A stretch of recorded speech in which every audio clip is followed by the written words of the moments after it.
कभी कभी कोई व्यक्ति उत्तराखंड का ना होते हुए उत्तराखंड के लिए सबसे सर्वमान्य हो जाता है। ऐसे ही एक संत है जिनकी गणना 20वीं शताब्दी के सबसे महान संतों में की जाती है, जिनका जन्म स्थान अकबरपुर जिला फिरोजाबाद उत्तर प्रदेश है, जो कि हिरण गांव से 1 किलोमीटर की दूरी पर है। ये संत उत्तराखंड के ना होते हुए भी उत्तराखंड में इस समय सबसे लोकप्रिय संत हैं। इनके द्वारा उत्तराखंड के नैनीताल भवाली से 7 किलोमीटर दूरी पर भवाली गाड़ के बाईं ओर स्थित एक मंदिर की स्थापना की गई, जिसे कैंची मंदिर कहा जाता है, जिसमें 15 जून को वार्षिक उत्सव मनाया जाता है और लाखों लोग आस्था से जुड़कर इस मंदिर में नीम करौली बाबा और हनुमान जी के दर्शन करने के लिए उमड़ पड़ते हैं। नमस्कार दोस्तों, मैं आपका दोस्त कैलाश उपाध्याय आपके अपने KTU चैनल में आप सभी बहनों भाइयों का स्वागत करता हूँ। दोस्तों, इस बार हम थोड़े गैप के बाद इस नई कहानी को डाल रहे हैं। कुछ कारणों से मैं लगातार आपको नए वीडियो नहीं दे पाया, लेकिन एक बार फिर शुरू कर रहे हैं अपने इन उत्तराखंड के किस्से कहानियों की कड़ी।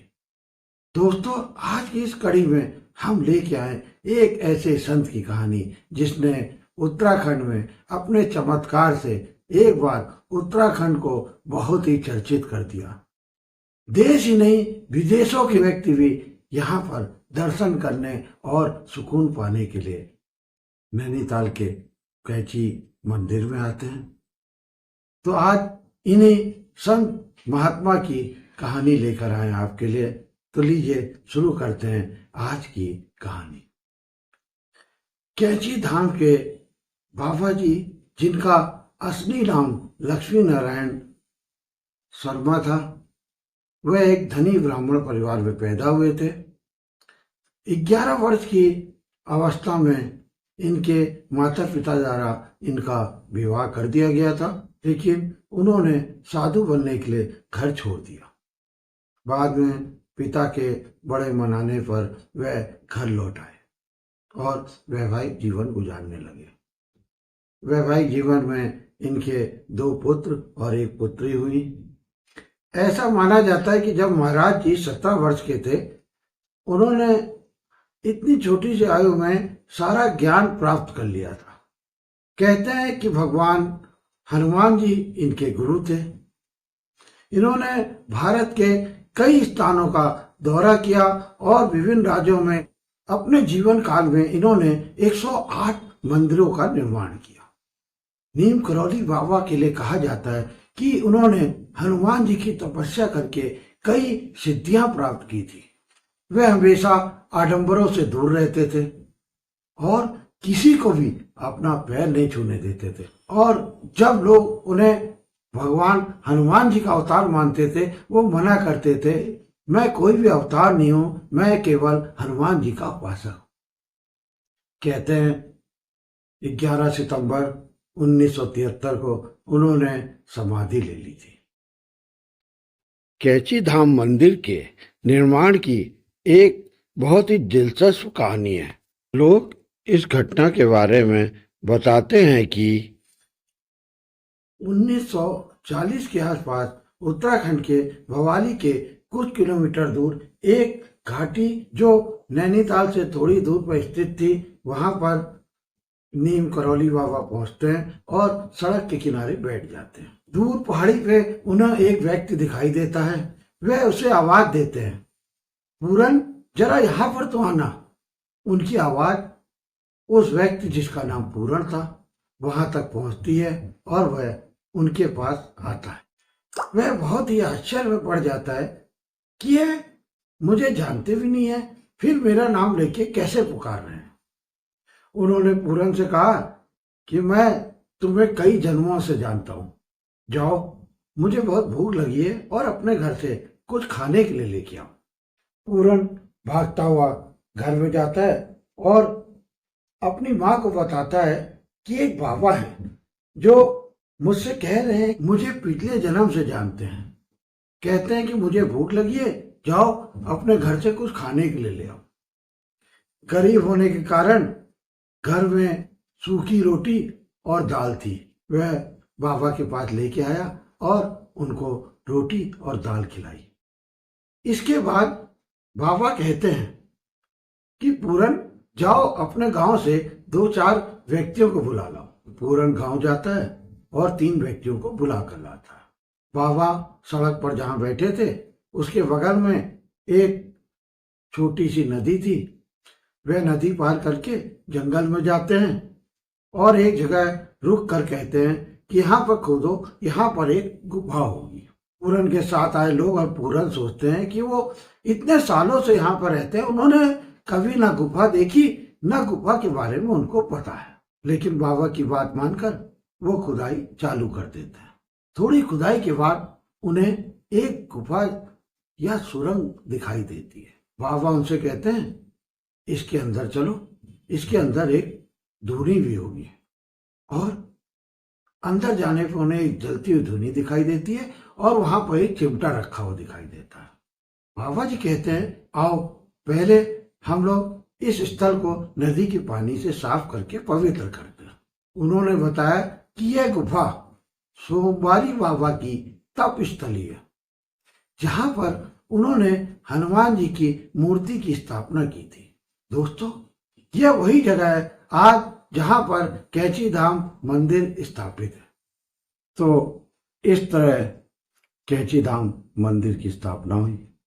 बाबा धीरे धीरे इस मंदिर का विस्तार करने लगे और वही उनकी साधना स्थली भी हो गई थी। शुरू में मंदिर का निर्माण में इनको काफी कठिनाइयां आई, परंतु समस्याएं अपने आप सुलझती चली गई।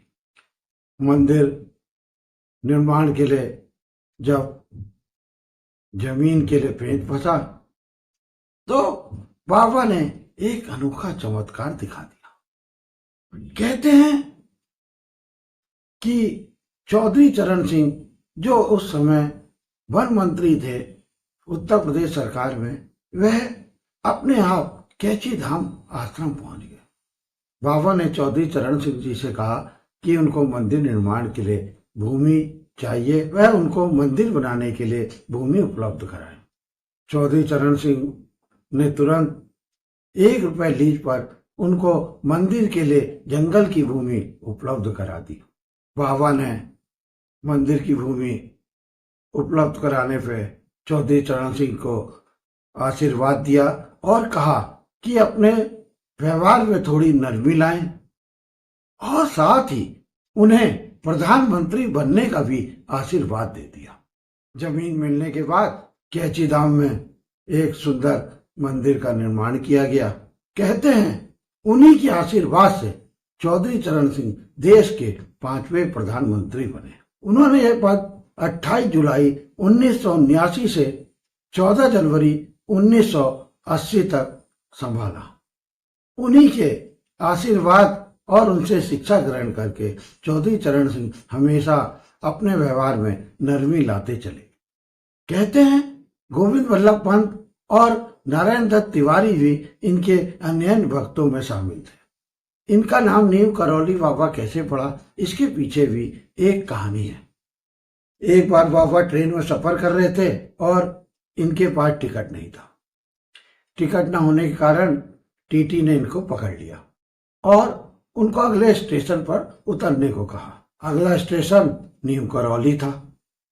स्टेशन के पास जो गांव था उसको नीम करौली के नाम से जाना जाता था। टीटी ने इनको उतार के ड्राइवर से गाड़ी चलाने को कहा। बाबा वहीं चिमटा लेकर जमीन पर बैठ गए। चालक ने बहुत प्रयास किया लेकिन ट्रेन 1 इंच भी आगे नहीं बढ़ी। तभी गाड़ी पे बैठे लोगों ने टीटी से कहा कि लगता है ये बाबा के गुस्से का प्रकोप है जो ट्रेन नहीं चल रही। तभी वहां एक बड़ा अंग्रेज अफसर आया जो बाबा से परिचित था, उसने बाबा से क्षमा मांगी और उनको ट्रेन में बैठाया।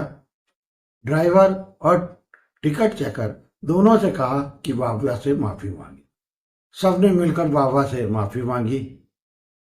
माफी मांगने के बाद फिर ट्रेन चल पाई। जहां पर यह गाड़ी रुकी थी उस समय वहां पर कोई स्टेशन नहीं था। उन्होंने यह शर्त रखी, यहाँ पर एक स्टेशन बनाया जाएगा जिससे गांव के लोगों को यात्रा में आसानी हो सके, क्योंकि वहां के लोग ट्रेन में सफर करने के लिए दूर जो स्टेशन था उसमें पैदल चल कर जाते थे, जिससे उनको काफी कठिनाई होती थी। और इस तरह वहां पर नीम करौली नाम का स्टेशन बन गया। यहीं से बाबा की चमत्कारी कहानियां प्रसिद्ध होने लगी और लोग उन्हें नीम करौली बाबा के नाम से जानने लगे और पुकारने लगे, और यहीं से उनको नीम करौली बाबा का नाम मिला। उनके एक और चमत्कार की कहानी काफी प्रसिद्ध है।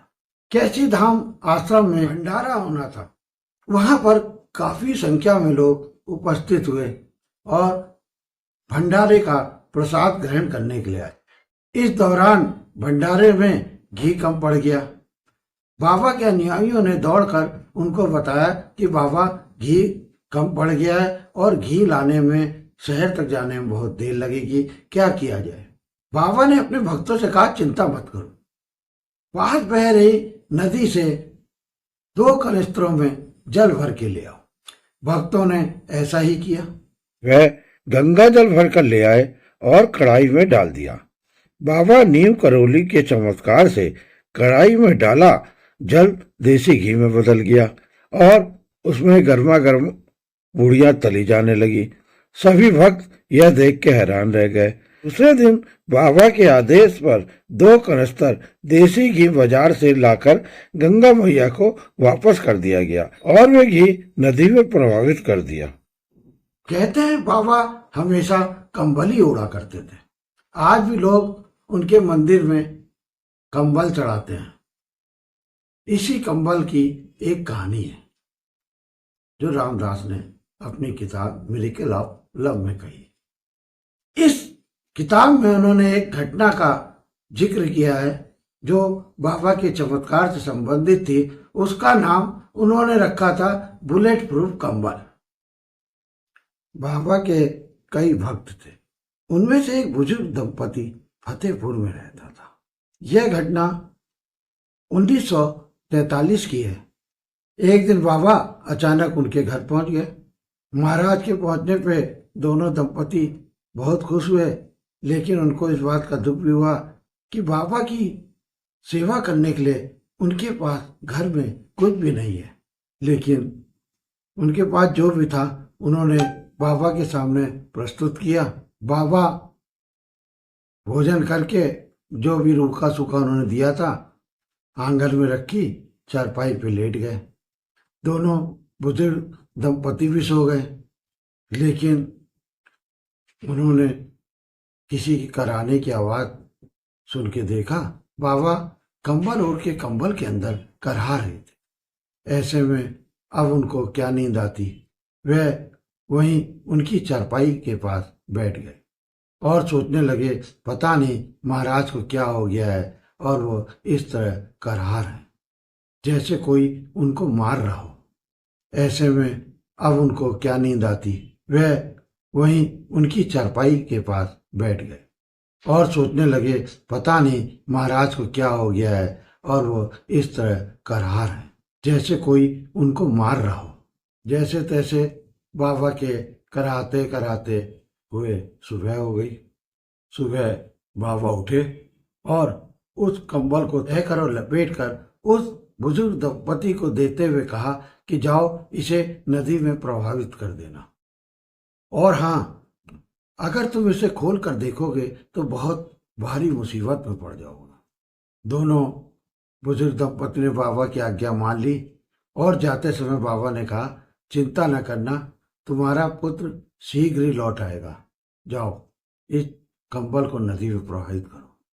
जब वह उस कंबल को लेके नदी की ओर जा रहे थे तो उन्हें लगा कि जैसे कंबल में बहुत भारी लोहे का सामान रखा हो। लेकिन उन्हें बाबा की यह बात याद आई कि इसको खोल कर मत देखना। उन्होंने सोचा हमें क्या, हमें इस कंबल को नदी में प्रवाहित करना है, और उन्होंने जाकर उस कंबल को नदी में प्रवाहित कर दिया। 1 महीने बाद उनका पुत्र जो बर्मा फ्रंट पर युद्ध लड़ने के लिए अंग्रेजी फौज में गया था, वो वापस आ गया। वह ब्रिटिश फौजी था और द्वितीय विश्व युद्ध के समय बर्मा के फ्रंट पर मौजूद था। अपने बेटे को वापस आता देख के दोनों बुजुर्ग दंपति बहुत खुश हुए। घर आकर उनके पुत्र ने जो बात उनको बताई, उस पर वह लोग विश्वास ही नहीं कर पाए। उसने बताया कि करीब महीने भर पहले वह बर्मा फ्रंट में दुश्मनों की फौज से घिर गया। रात भर गोलीबारी हुई, उसके सारे साथी इसी गोलीबारी में मारे गए, वही अकेला बचा। उसने कहा, मुझे पता नहीं कि मैं कैसे इस भारी गोलाबारी के बीच में से बच गया। सुबह जब ब्रिटिश टुकड़ी वापस आई तो उन्होंने उसको सुरक्षित वहां से निकाला, तब उसकी जान में जान आई। यह उसी दिन की बात है जिस दिन नीम करौली बाबा उनके घर पर आए थे। तो ऐसे चमत्कार थे नीम करौली बाबा के। जूलिया रॉबर्ट्स जो हॉलीवुड की प्रसिद्ध अभिनेत्री है, वह भी बाबा के बहुत बड़ी भक्त थी। उसने बताया कि अक्सर बाबा उसके सपने में आ जाते थे। वह काफी अशांत महसूस करती थी, लेकिन बाबा ने कहा कि आओ मेरे आश्रम में आओ। जब से वह उनके आश्रम में आई, तब से वह अपने आप को अच्छा महसूस करने लगी और बाबा की परम भक्त बन गई। तो दोस्तों, ये थी आज की कहानी नीम करौली बाबा की, जो उत्तराखंड के ना होते हुए भी उत्तराखंड के लोगों के व विश्व के जनमानस में बस गए। यहाँ पर देश विदेश से लाखों भक्त आते हैं। कैंची धाम की मान्यता उसी तरह हो गई है जिस तरह जम्मू कश्मीर में माँ वैष्णो देवी का मंदिर है और उनके दर्शन करने लोग जरूर जाते हैं। उसी तरह हमारे उत्तराखंड में भी लोग कैंची धाम में दर्शन करना सौभाग्य मानते हैं और दिनों दिन इस मंदिर, इस कैंची धाम में भीड़ बढ़ती जा रही है। तो दोस्तों, ये थी आज की कहानी कैंची धाम वाले बाबा के चमत्कारों की। आगे भी हम एक और श्रृंखला इस संबंध में लाएंगे जिसमें बाबा के और चमत्कारों के बारे में आपको बताएंगे। आप लोग जब भी उत्तराखंड या नैनीताल जाएं तो कैंची धाम मंदिर के दर्शन जरूर करें। आपकी वहां पर हर मनोकामना पूर्ण होगी। तो कैसी लगी हमारी आज की ये कहानी, हमें जरूर बताइएगा। आप जब अपनी प्रक्रिया हमारे चैनल के बारे में देते हैं तो उससे हमारा उत्साहवर्धन होता है और हमें प्रेरणा मिलती है कि आगे भी हम उत्तराखंड के बारे में और जानकारी अपने नई पीढ़ी के लोगों को, और जिनको उत्तराखंड के बारे में नहीं पता है, चाहे वो उत्तराखंड के हों चाहे विश्व के किसी भी स्थल के हों, हमारा कर्तव्य होता है कि ये कहानियाँ उन तक जरूर पहुँचाएं। हमारे इस चैनल को आप लाइक, सब्सक्राइब और शेयर जरूर करें, जिससे ये कहानियाँ अन्य लोगों तक पहुँचे और उनको उत्तराखंड के बारे में जानकारी हो कि हमारा उत्तराखंड किन किन महान परंपराओं और महान लोगों से भरा हुआ है और हम उत्तराखंड के बारे में लोगों को जागरूक कर सके। अगली कड़ी में एक नई कहानी, एक नए किस्से के साथ आपके सामने फिर हाजिर होऊंगा। तब तक के लिए अपने दोस्त कैलाश उपाध्याय को आज्ञा दीजिए। नमस्कार, जय हिंद, जय भारत, जय उत्तराखंड।